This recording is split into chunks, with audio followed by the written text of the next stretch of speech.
समय पहले झारखंड मुक्ति मोर्चा ने एक प्रेस कॉन्फ्रेंस किया था और जहां पर उड़ीसा की एक जो दर्दनाक घटना हुई थी उस घटना को लेकर के भाजपा को जिम्मेवार ठहराया था, तमाम तरह की बातें कही थी और हमने इस पर कहा था कि झारखंड मुक्ति मोर्चा को झारखंड की जनता ने सत्ता सौंपी है और उनका काम है झारखंड का ध्यान रखना, लेकिन झारखंड में दिलचस्पी ना लेकर के वो हर राज्यों में दिलचस्पी लेते हैं।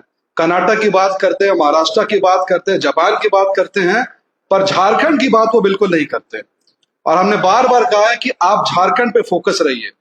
इस सरकार के बनने के कुछ समय बाद दिसंबर 2024 में ही पलामू के शेल्टर होम में एक बच्ची का बयान आया था कि मुझ पर किसी अधिकारी को खुश करने का दबाव बनाया जा रहा है, पर उस घटना के बाद में शेल्टर होम के कुछ कर्मचारियों को जेल में डाला गया, पर कौन सा वो अधिकारी था आज तक हमारे सामने ये मिस्ट्री है। खैर, उस घटना के बाद एक क्लियर मैसेज था सरकार की तरफ से कि अगर कोई बड़ा चेहरा, कोई वोट बैंक का लीडर, कोई भी ऐसा नाबालिग बच्चियों के साथ गलत करता है तो उसको खुली छूट है, क्योंकि सरकार में हाईकोर्ट ने भी कह दिया there is no rule of law in the state. High court ने भी कह दिया कि यहाँ पर रूल ऑफ लॉ नहीं है। हम आज बात करेंगे लातेहार में हुई घटना पर। एक हफ्ते पहले लातेहार में एक स्कूल में कुछ बच्चियों ने कुछ इल्जाम लगाए थे। हम पहले बताएंगे आपको बच्चियों ने क्या कहा, उसके बाद हम आपको बताएंगे कानून क्या कहता है, यानी क्या करना चाहिए कानूनी रूप से, और तीसरा पर इस सरकार ने कैसे कानून के खिलाफ जाकर के काम किया है। पहले मैं आपको लड़की ने क्या कहा वो स्टेटमेंट जो है ऑडियो क्लिप में चला रहा हूं यहाँ पर, उसको सुना जाए। किसके द्वारा किया जाता है स्कूल में? हमारे स्कूल के एक फादर है, फादर मनोहर नाम है उनका। हमें इंग्लिश फर्स्ट पढ़ाते हैं वो। जैसे ही वो आते हैं क्लास में, इस अचानक से बैग टेस्ट करने लगेंगे, गाल दबाने लगेंगे, गर्दन पे हाथ देंगे, पीठ पे हाथ देंगे। और ये चीज हम लोग एप्लीकेशन बना के जब सिस्टर को देने हैं तो सिस्टर हम लोग को बोलेगी हम नहीं मानते, और जिस दिन तुम लोग से सब करता है उस दिन तुम लोग क्यों नहीं बताए। ये चीज हम लोग जब से फादर आया 6th क्लास में हम लोग का हो रहा है, तो 7th में है, तब से वो सिस्टर बोलेगा हम लोग को प्रूफ चाहिए। बट हम लोग जब सिस्टर को बोले कि हम तो सीसीटीवी कैमरा में देख लीजिए, तो सीसीटीवी कैमरा पर रखते तो प्रूफ कहाँ से देंगे। कितने दिनों से ये उस तरह का व्यवहार? 2 साल हो गए थे। 2 साल से मानते कैसे दे रहे हैं? हाँ, हम लोग 2 साल से क्या आपके साथ ऐसा होता है या अन्य छात्राओं के साथ? आपके साथ ऐसा होता है, सबके साथ करते हैं?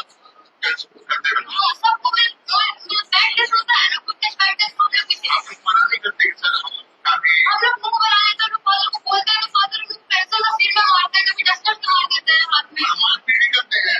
कभी कभी जैसे पढ़ाई के लगे उसको बैग टेस्ट करते हैं तो उसको हम लोग हटने का ट्राई करते हैं तो वो डस्टर से हाथ में मार देते हैं, पेन से कभी सिर में मार देते हैं।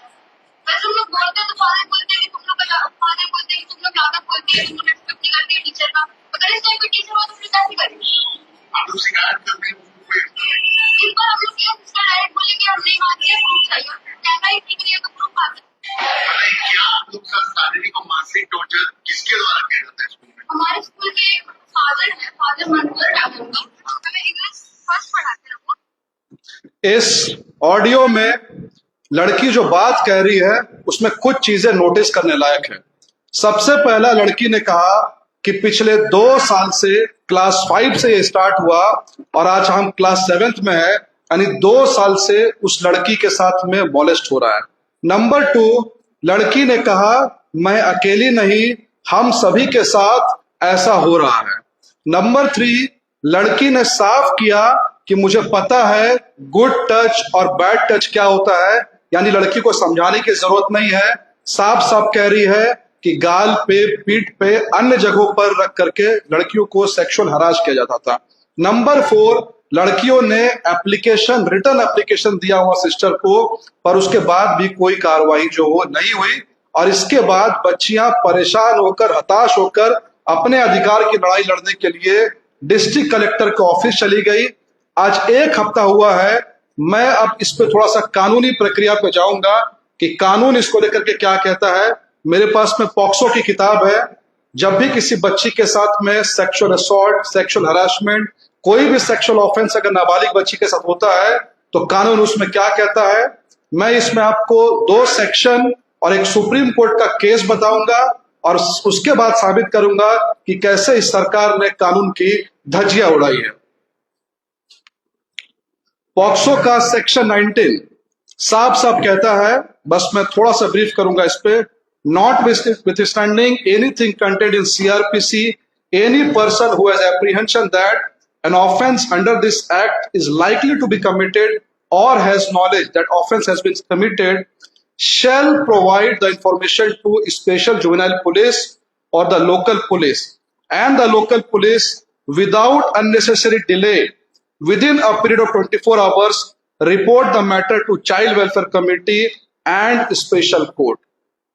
यानी पॉक्सो एक्ट का सेक्शन 19 साफ साफ कहता है कि अगर किसी नाबालिग बच्ची ने सेक्सुअल क्राइम का इंफॉर्मेशन दिया है, जिसको भी इंफॉर्मेशन दिया है, तो उसको पुलिस में रिटर्न कंप्लेन करना मैंडेटरी है और पुलिस 24 घंटे के अंदर में पॉक्सो कोर्ट जाएगी और सीआरपीसी को ये ओवरराइड करता है। यानी कि नॉर्मली हमने देखा होगा जब हम कोई एफआईआर करते हैं, कंप्लेन करते हैं, तो पुलिस थोड़ी छानबीन करती है और छानबीन के बाद कार्रवाई करती है, बट पॉक्सो कहता है कि ये एक्ट सीआरपीसी को ओवरराइड करेगा और आपका जो है रिटर्न कंप्लेन पुलिस के पास और पॉक्सो कोर्ट में जाना मैंडेटरी है। लेकिन एक हफ्ते बीत गए, अभी तक वहां के पॉक्सो कोर्ट में सरकार द्वारा नहीं पहुंचा गया है। इसके बाद सेक्शन 21 ऑफ पॉक्सो एक्ट ये साफ कहता है, any person who fails to report the commission of an offense or who fails to record such offense shall be punished with imprisonment. Any person who is charged of any company or institution who fails to report the commission under this control shall face imprisonment.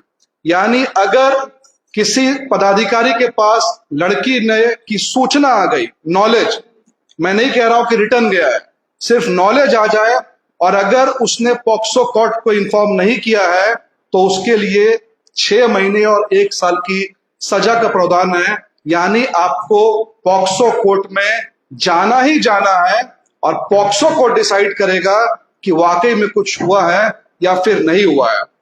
Supreme court in Shankar Kishan Rao Khade versus state of Maharashtra, supreme court का ruling है, the non reporting of crime by anybody after having come to know that a minor girl before the age of 18 was subjected to any sexual assault is a serious crime, and not reporting there is screening the offenders from legal punishment and hence be held liable under ordinary criminal law, and prompt action shall be taken against them according to law।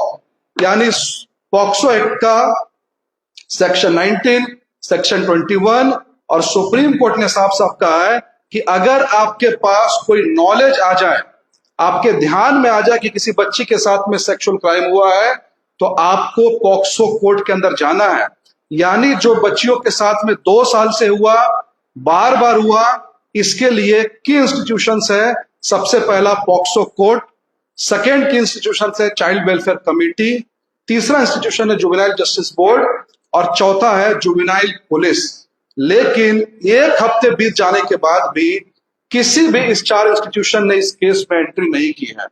हमारी जानकारी के अनुसार जो मेरी बात हुई वहां के डीसीपीओ से और पदाधिकारियों से, बात होने के बाद ये बात आई है कि शिक्षा सचिव ने वहां के डीसी को पत्र लिखा, डीसी ने कमेटी बनाई।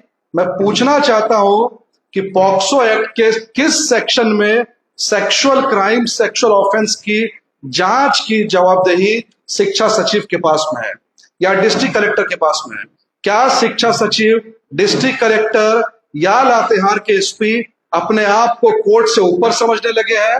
क्या वो ये समझने लगे हैं कि पॉक्सो कोर्ट को जो पावर दिया गया है, पॉक्सो कोर्ट को सेक्सुअल ऑफेंस रोकने के लिए जो अथॉरिटी दी गई है, उस अथॉरिटी को अब यहाँ के शिक्षा सचिव और डिस्ट्रिक्ट कलेक्टर मिलकर डिसाइड करेंगे कि नाबालिग बच्ची के साथ में सेक्सुअल ऑफेंस हुआ है या फिर नहीं हुआ है?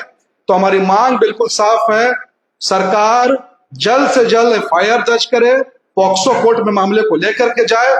अगर मामला गलत है या सही है, ये फैसला कोर्ट का है, पॉक्सो कोर्ट का है, as per section 19, section 21 supreme court ruling. सरकार अपने आप को कोर्ट से ऊपर नहीं समझे। धन्यवाद।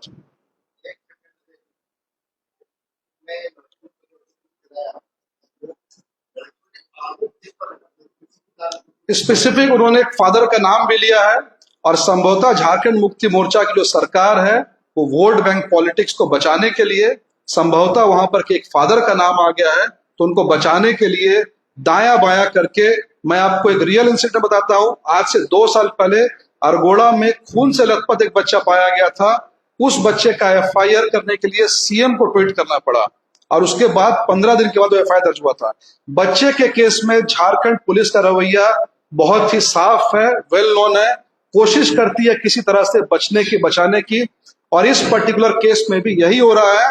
शिक्षा सचिव और डीसी मिलकर के अब ये फैसला कर रहे हैं कि भाई हम जो है कोर्ट का काम करेंगे, हम इन्वेस्टिगेशन करेंगे, और लातेहार के एसपी साहब भी कंबल ओढ़ करके सोए हुए हैं। ये काम जुवेनाइल पुलिस का था, पर पुलिस की एंट्री अभी तक इस केस में नहीं हुई है। और किसी तरह सरकार ये दिखाना चाहती है कि ये मामला सेक्सुअल ऑफेंस का नहीं, ये मामला एजुकेशन का है। पर ये मामला मैंने आपको वीडियो सुनाया, 1 मिनट 34 सेकंड का वीडियो है। लड़की बिल्कुल प्रूडेंट लड़की है, विजडम है उसका, कोई मेंटली चैलेंज नहीं है। साफ साफ घटना को डिस्क्राइब कर रही है कि 2 साल से हमारे साथ ऐसा होता रहा था, इसलिए इस पे सरकार को कार्रवाई करनी चाहिए।